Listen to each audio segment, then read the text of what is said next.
लोकसभा निर्वाचन मंडली प्रतिद्वंदिता करुवा समस्त 7 प्रार्थी और सेमानंको खर्च परिचालना प्रतिनिधि मानंकु प्रशिक्षण दिया जायछि। नामांकन परठारु निर्वाचन पर्यंत समस्त खर्च को जेपरि सुरुखुरुरे और बिना कोनोसी समस्या रे प्रार्थी मानंको दैनंदिन रेजिस्टर रे लिपिबद्ध हेबो से संपर्क रे लोकसभा खर्च पर्यवेक्षक सुधांशुधर मिश्र विशद भाव में अवगत कराइथिले। चलित मास 12, 18 और 22 तारीख पूर्वाह्न 10:30 समय खर्च पर्यवेक्षक सर्किट हाउस ठारे अकाउंटिंग टीम माध्यम रे एही खर्च रजिस्टर को तदारक करिवे।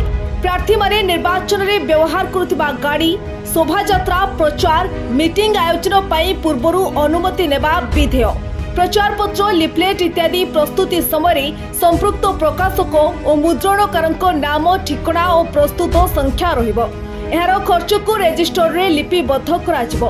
सेपरि प्रार्थी मानक प्रचार, प्रार्थी मानक पई आसुथिबा स्टार प्रचारकों संपर्क रे आलोचना करा जायतिला। प्रार्थी माने जिला स्तर रे सेमानक प्रचार पई खबर कागज बा वैद्युतिक गणमाध्यम रे विज्ञापन देबाकू चाहुथिले एमसीएमसी रे तार सर्टिफिकेशन कराइबा जरूरी। एहार खर्च मध्य प्रार्थी खर्च रजिस्टर रे लिपिबद्ध करिवे।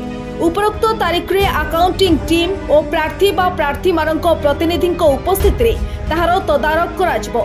एही बैठक रे जिला परिषदर मुख्य उन्नयन अधिकारी तथा जिला कार्यनिर्वाही अधिकारी प्रियरंजन पृष्टि, अकाउंटिंग टीम मुख्य जिला ट्रेजरी अधिकारी मनमोहन कुमार प्रधान, लियासनिंग ऑफिसर हिमांशु भूषण समर्थ, प्रार्थी और प्रार्थी प्रतिनिधि माने उपस्थित थिले।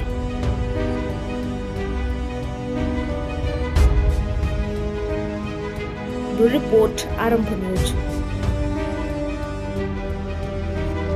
अधिक खबर पाई आम फेसबुक पेज को लाइक, फॉलो एवं यूट्यूब चैनल को सब्सक्राइब करंतु।